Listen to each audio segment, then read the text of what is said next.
stops us in our tracks.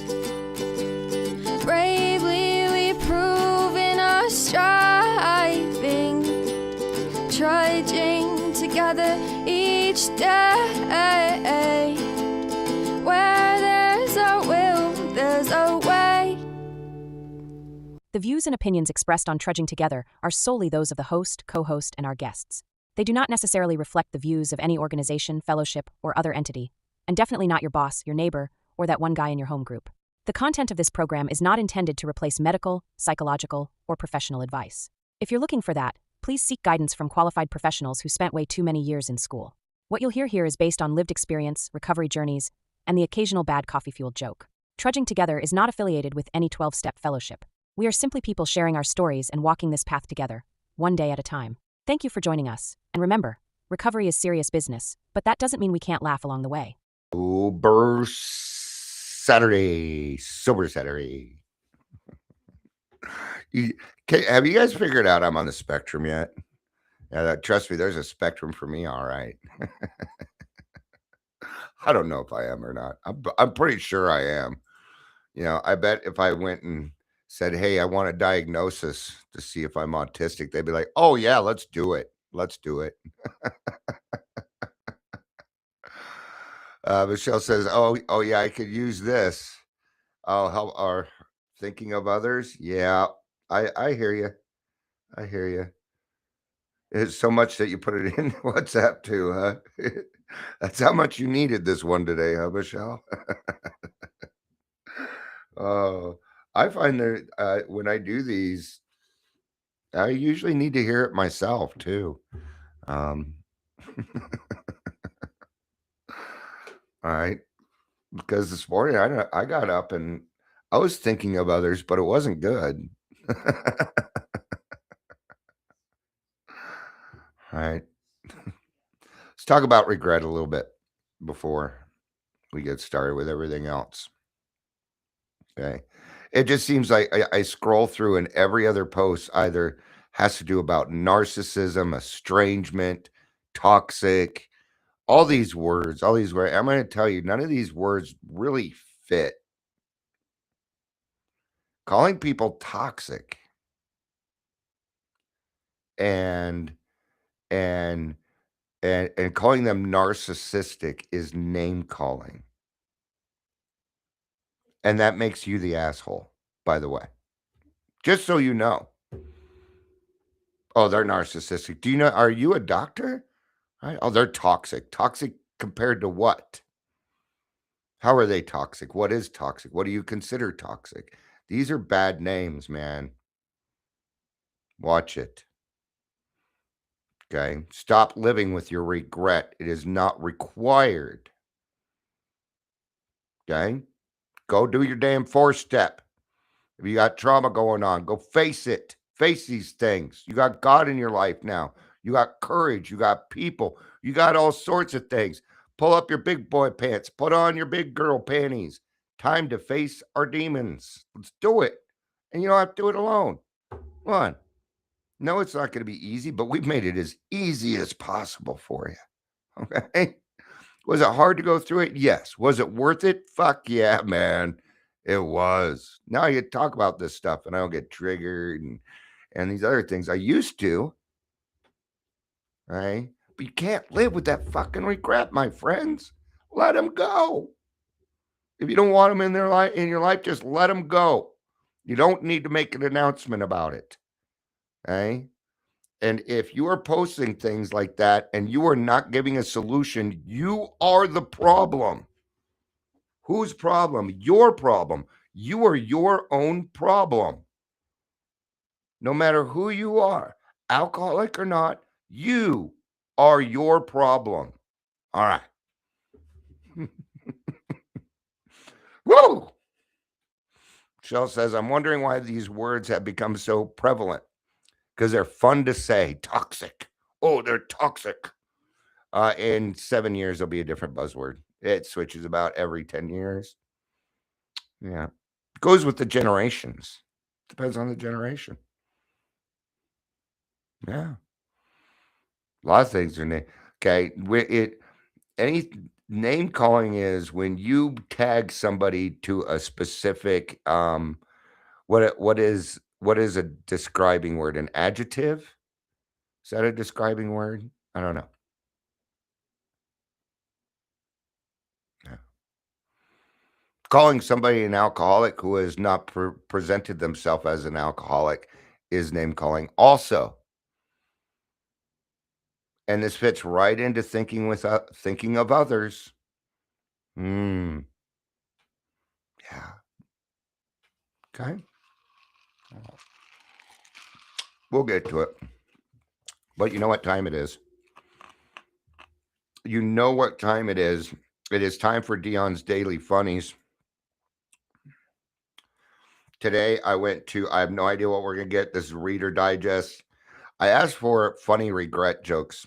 There weren't any. Well, let's go back because there was some on up joke. Oh, 81 hilarious regret jokes. So we're going to joke a little bit now that we talked about it. We're going to joke about it a little bit. All right, because we can face it with laughter. Certainly we can. What do we call it? We call it a good attitude. Question. There are 500 bricks on a plane. One falls off. How many are left? Those are not jokes. Okay. I'm like, that is not a joke. There's 499, by the way. I don't know what that was. Here we go. I regret rubbing ketchup in my eyes. But that's hindsight.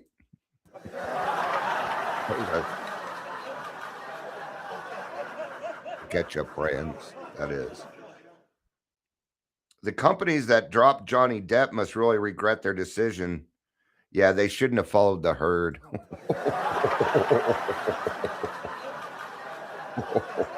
Oh no. Oh no. That was bad. The older I get, the more I regret all the people I've ever lost over the years. Maybe being a trail guide wasn't such a great idea after all. The next one says it has profanity, and I don't do profanity. I try and stay away from profanity here. So I'm going to skip it. Wife, I regret getting you that blender for Christmas. Me sipping toast. Why? Bought a straight jacket the other day, and I'm starting to regret it. I thought it would be good luck, but I just can't pull it off. Sillies. So silly. All right. Looks like we're going to be in the big book, page 20. But we'll get there eventually. I don't know. We may not even read out of the big book. Who knows? Well, I do. I know. So thinking of others didn't save my life, but it sure keeps me from destroying it again. All right. Now I'm gonna give a broad stroke here real quick. Okay. There's really only one answer. If you want to stop worrying, here's the thing. The more you focus on your problem, the worse it's gonna get. You're either you're gonna what if it, or you're gonna shoulda, coulda, woulda it. And it is imperative that an alcoholic live in the now, or we don't make it.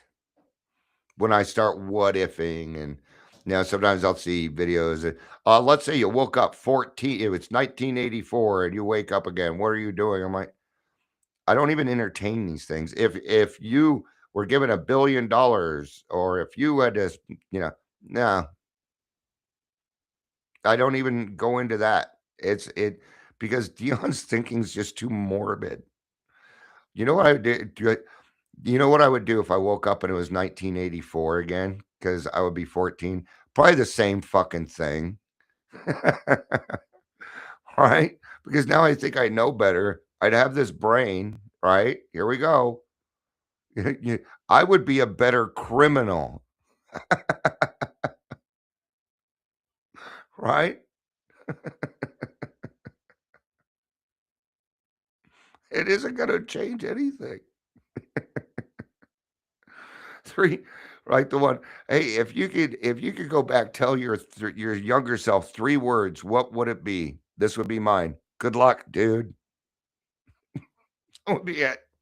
They ain't getting anything else. No,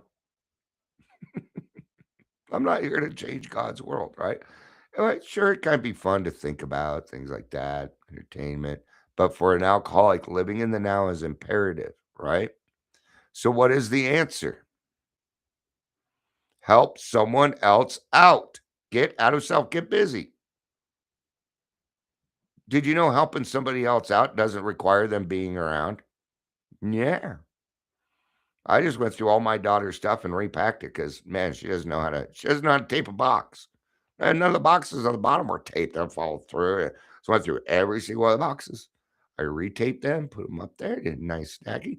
So that way, the next time she comes over, she's not worried about that. She has to get that done. See, you can get out of self without having to. You're an imaginative person. Think on it a little bit on what you could do to make the world a little bit better. I mean, you just spent the last, what, 20 years destroying the damn thing. Maybe you ought to put a little effort into it, right? So there's a contrast here.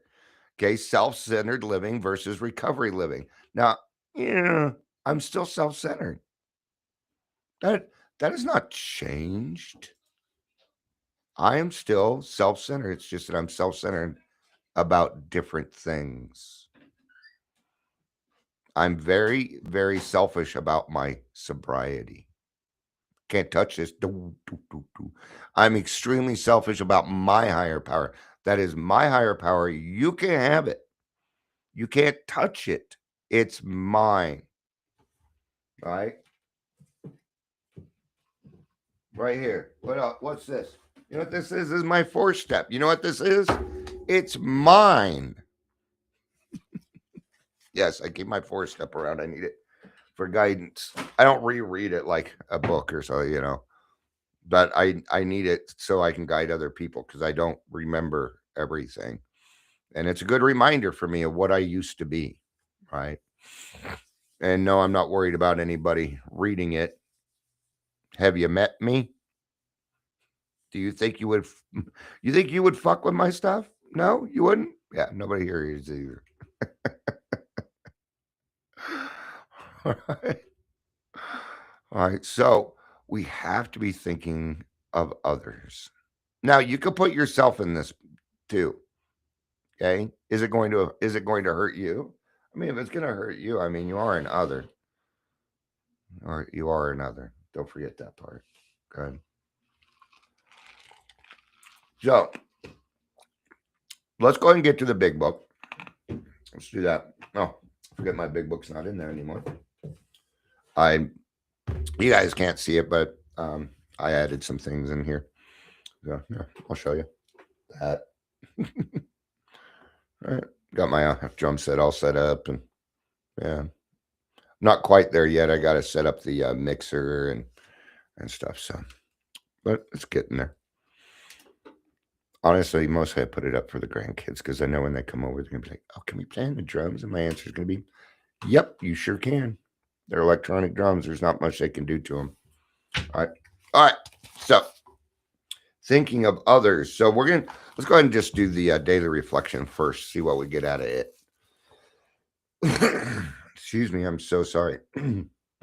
Thinking of others, our very lives as ex-problem drinkers depend upon constant thought of others and how we may help meet their needs. Alcoholics Anonymous, page 20, meet their needs. The program, or thinking of others, has never come easily to me. Okay. I have a different experience. Thinking of others comes very, very, very easily to me. Okay. I know it sounds kind of weird. It always has. Thinking of others has always been very easy for me because I judge you. because I judge you, and that's thinking of you. Okay? We're going to take this in the whole thing. Okay. Thinking of others isn't always a good thing. Sometimes we can overdo it. It depends on the thought, doesn't it? Doesn't it depend upon the thought? So, no, thinking of others comes very easily to me. To this person, it might have been different, but I don't think they're thinking of everything. I don't know. I'm not trying to go against it. I know people don't like it when I'm like, "Oh, this is bullshit." But remember, I'm a very opinionated person, okay? But it's different for me. If I think of it that way, sure. Now, when it came to thinking of others in a good sense and making sure their lives were better, I had to work on that. But I was halfway there, wasn't I? Yes, I was. Right? Because I'm very good at judging people. I didn't say I was correct. I just said I was good at judging people. But I can use that same skill to judge the good things in people. It's the action and how it's utilized, not the thing itself. Just like anger and fear and regret. Okay. Even when I try to work the AA program, I'm prone to thinking, how do I feel today? Am I happy, joyous, and free? Now, there's nothing wrong with that.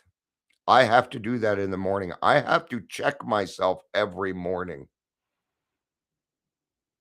I have to do a check in. Okay. It has been driven into my brain. It was because I had nightmares forever. Okay. I still had kind of the same dreams last night, but they weren't nightmares. I always wake up. My brain, when I wake up, it's just hating on things. So I have to change my attitude. So I do kind of need to ask, how do I feel today? But I don't need to be stuck in that. Okay. 5-10 minutes. I had, 5-10 minutes. There's nothing wrong with that. But what they're saying is I'm prone to thinking, how do I feel today? What's wrong with that fucking question? How do I feel today? Am I in a bad mood?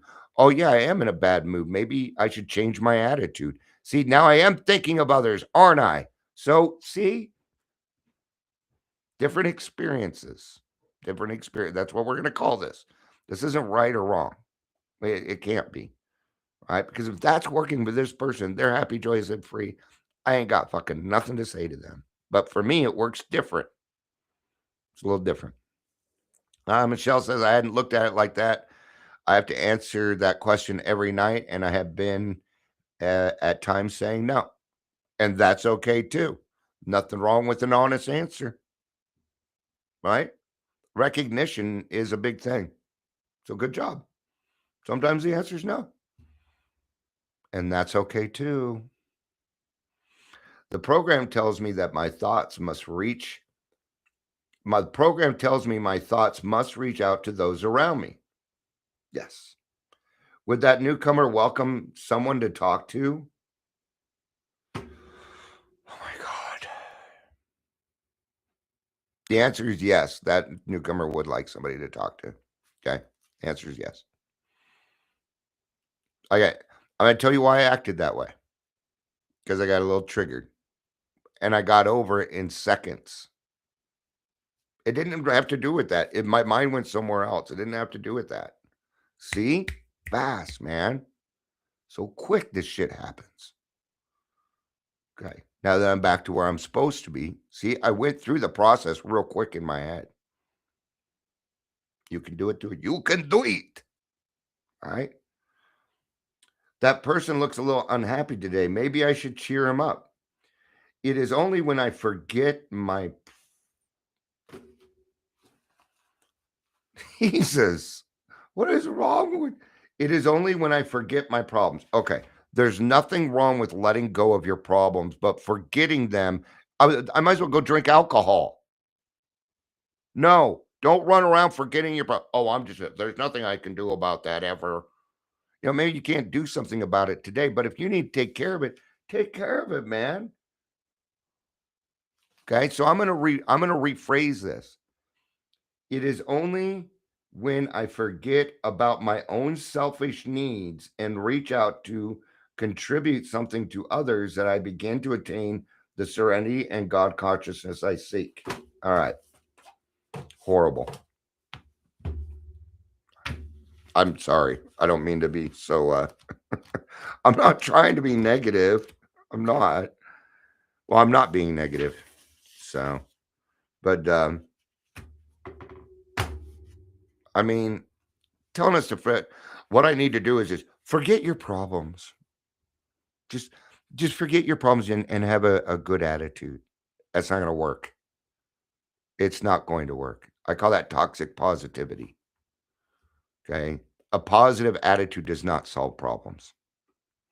Are they easier to look at if you're laughing and stuff? Sure, they are.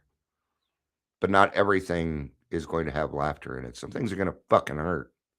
They're going to make you cry. It's going to hurt.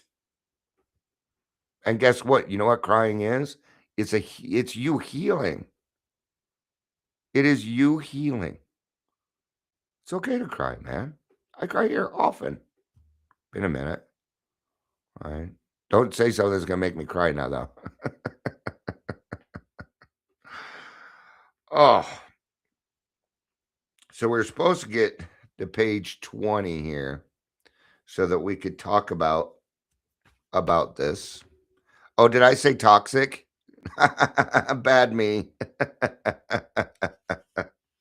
It's what I get for calling people out and then utilizing it. Huh? See how easy it is? Good catch, Michelle. Thank you. I didn't even hear it. Okay, I have a feeling I'm on the wrong page. Hey, I'm gonna laugh at myself. I'm gonna correct it. Absolutely, I am. Alcoholics Anonymous, page 20. Okay, figured I was on the right page.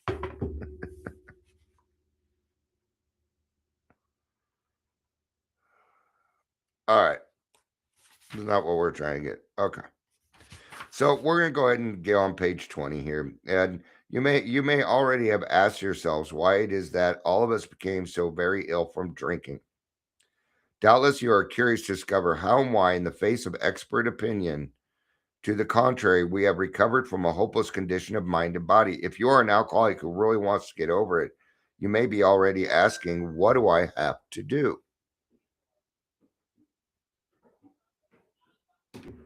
What do I have to do?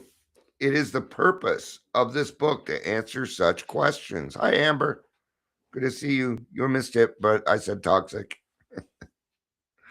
It is the purpose of this book to answer such questions specifically. Now, there are 3 or 4 times in here that will tell you that this is the reason for the book. There's 3 or 4 of them. It says it a few times.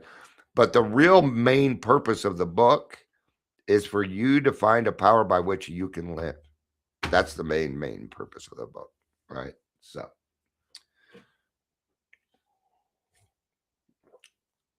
we shall tell you what we have done. Before going into details, discussion may be well to summarize some points if we have seen them. You know, it's not bringing up what was in the reading. It is not in here. Our very lives, as it may depend. All right. Well, we're here. So, how many times have people said to us, I can take it or leave it alone? Why can't he? Why don't you drink like a gentleman or quit? It's not in the big book. That fucking word is not allowed here. It's not in the big book. It was a slip. Quit being toxic. I can laugh at myself for making a mistake. Not a big book. Not a big book. Not a big deal. My dyslexia. If I'm talking and I read something, I will add a word in from the sentence. And since I said big, Amber said it's not in the big book. I just read that, so I came out book. My dyslexia is so funny sometimes. All right. Yeah, it's a big deal, laugh. All right. And I could take a little bit of flack too. All right. That fellow can't handle his liquor. Why don't you try beer instead of wine? Lay off the hard stuff. His willpower must be weak. He could stop if he wanted to. Such a sweet girl. I should think he'd stop for her sake. The doctor told him that if he ever drank again, it would kill him. But there he is, all lit up again. I remember there was one friend that I had. I didn't have many friends. This guy was an alcoholic also. Okay. And one day we had enough money to buy a bigger bottle of wine. And my concern was it wasn't enough because wine just didn't hit me like the other alcohols. It's like, oh, it's enough. Yeah, it wasn't. Thankfully, he passed out 3/4 of the way through the bottle. So I finished it. All right. So I guess it wasn't enough. It still wasn't. I tell you how I know it wasn't enough. I remember it because I remember it, which means I wasn't blackout. Okay. Now this is all, it's been weird because I've lived by myself a few times. There are 5 times in my life when somebody has knocked on my door. It has been some girl that's just drunk off her ass.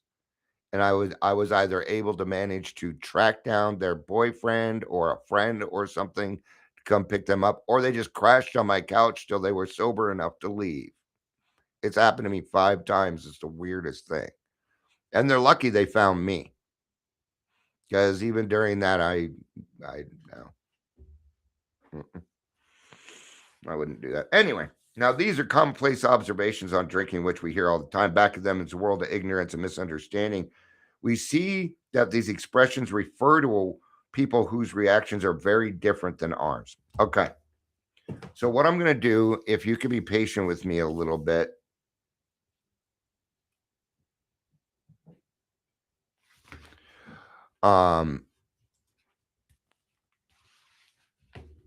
just give me a second here. AA Big Book. Our very lives as ex-problem drinkers depend on our constant thought of others. Page. That key quote, our very lives depend It on says it's at the top of page 20. Somehow I missed it. This is just my OCD in action. I have all sorts of stuff, right? Oh, it's at the very top. So what we're going to do is we're going to go to the bottom of page 19. All right, we might need to wrap this up soon because clearly of necessity, there will have to be discussion of matters medical, psychiatric, social, and religious. We are aware that these matters are, from their very nature, controversial. They don't need to be, though. They don't need to be, right? Because when I get caught up in this stuff, you know what? I'd become toxic. I'm just going to fucking use it. No, really, I go off the rails, man. I don't agree with people, and I have to find places where we can land so we can come up with a solution. Because I don't want to not be friends with you just because you voted for a different president or because you go to a different church or something. That's not one of my things. So we are aware. So nothing would please us so much as to write a book which can contain no basis for contention or argument. Sure, we would, but we're alcoholics. You see it all the time. All right, we shall do our utmost to achieve that ideal. Most of us sense that real tolerance of other people's shortcomings and viewpoints and a respect for their opinions and attitudes, which make us more useful to others. So, what they're saying is if we can find those landing grounds, if we can not worry about what that person is doing or judge them based on something I think I know, then I can be a better use to them. And that's what we're going for.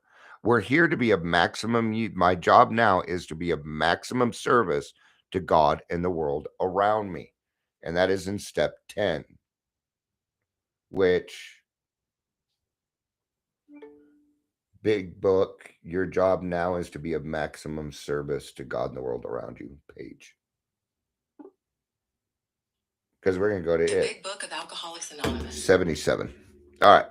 So our very lives as ex-problem drinkers depend upon our constant thought of others and how we may help meet their needs. Now, what are their needs? And that's what we're going to need to find out also, right? It really depends on what their needs are. But when people clamor for this or that, saying, "Oh, I have to have this in my life, or I can't, you know, or I just can't make it, or whatever." Sorry, didn't mean to hit that. All right, 77. All right, so now we're going to go to page 77.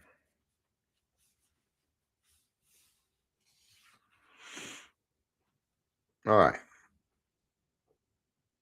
Let's just go ahead and read the 7th step prayer, and then we'll get to that. So and I've noticed that's been my filler word lately, and bad filler word. When ready, we say something like this. Now this is the 7th step prayer.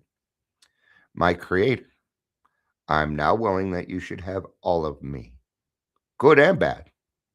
I pray that you now remove from me every single defect of character which stands in my way of my usefulness to you and to my fellows. Grant me strength as I go out from here to do your bidding. Amen. We have then completed step 7. Let's cover that a little bit. All right. What are we doing? Because I think, I've never really covered this prayer. So I'm now willing that you should have all of me, good and bad. Now, why am I doing that? Because I don't know the difference. Well, by this time I do, because I've done my 4th and 5th step. I now have taken stock, and I know what is not working, but still we need to go further. We need to go a little bit further. You hear me say all the time, we've got to take, as alcoholics, we've got to take that extra step. And in this case, that's what we're doing. Okay, so good and bad. Because there's still the fallacy of the defiance that I have. Yeah. Okay. I pray that you remove from me every single defective character which stands. So if we're given if first I have to give God everything, and then he's like, pluck, pluck, and he pulls out all the stuff that I don't need. He's like, this is the stuff that you don't need, so I can see a little bit clearer, so I am a better use to him and the world around me. And it works very, very well for me. I see it work for people really well. This is a phenomenal prayer. It's short, it's sweet, it's to the point, it's simple, right? And we alcoholics have got to keep things simple. Now we need more action, without which we find that faith without works is dead. Let's look at steps 8 and 9. We have made a list of all persons we harmed and to whom we are willing to make amends. We made it when we took inventory. You remember that grudge list that you wrote? Yeah. That's what they're talking about. The very first list that you made. It might have been called something else. Okay. But the grudge list, So if you're going to burn your 4th step, at least take a picture. Or unless you want to rewrite this, unless you want more work. Of course, that's more action. So, yeah. Right. We subjected ourselves to a drastic self-appraisal. Now we go out to our fellows and repair the damage done in the past. We attempt to sweep away the debris which is accumulated out of our effort to live on self-will and run the show ourselves. If we haven't the will to do this, we ask until it comes. Remember, it was agreed in the beginning we would go to any lengths for victory over alcohol. And we're talking about willingness here. Willingness. Right? So if we haven't the will to do this, we ask until it comes. God, please help me to be willing. God, please help me to be willing. It's the willingness prayer. Try it. Now, do not use that as an excuse to not do what you need to get done. Well, I don't know that I'm ready. Well, maybe we should let God decide whether you're ready or not. They probably know better than we do. And if you did the good and bad, hey God, you take all of me, good and bad, and then pray for each character defect that stands in the way of your usefulness, it'll happen. but you're going to have to do some work. You can't ask this and then do nothing. You're going to have to go look for somebody to help. Probably there's still some misgiving as we look over the list of business acquaintances and friends we may have hurt. We may feel diffident about going to some of them on a spiritual basis. Let us be reassured, to some people, we need not and probably should not emphasize the spiritual feature on our first approach. Okay, we are not here to bring people, we are not Jehovah Witnesses, we are not Mormons knocking at your door. Okay, we're not here to bring people in to find God, but if we can be a good enough example for them to find God, then great. But what I cannot do is shove it down their throat. We might prejudice them. At the moment, we are trying to put our lives in order. But this is not an end in itself. Our real purpose is to fit ourselves to be of maximum service to God and the people about us. It's all we're trying to do. Okay? So,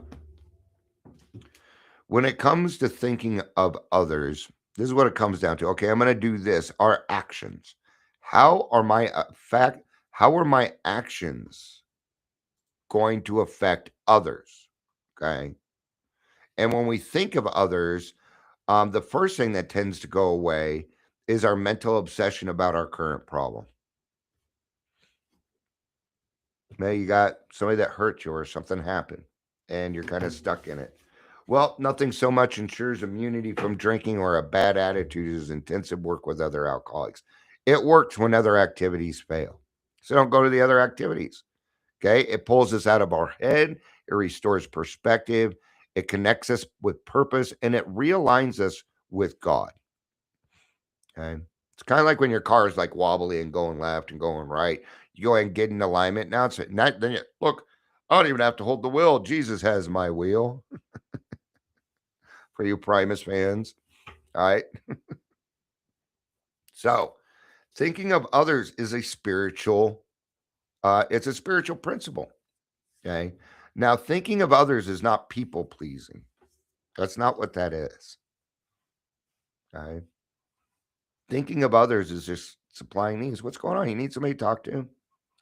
I'm going to tell you what you're mostly going to use your time, your precious, precious time, alcoholic. That, okay, because I've noticed with every alcoholic, when you interfere with our time, we tend to get a little pissy. Even when we're sober and in recovery, we still tend to get a little pissy.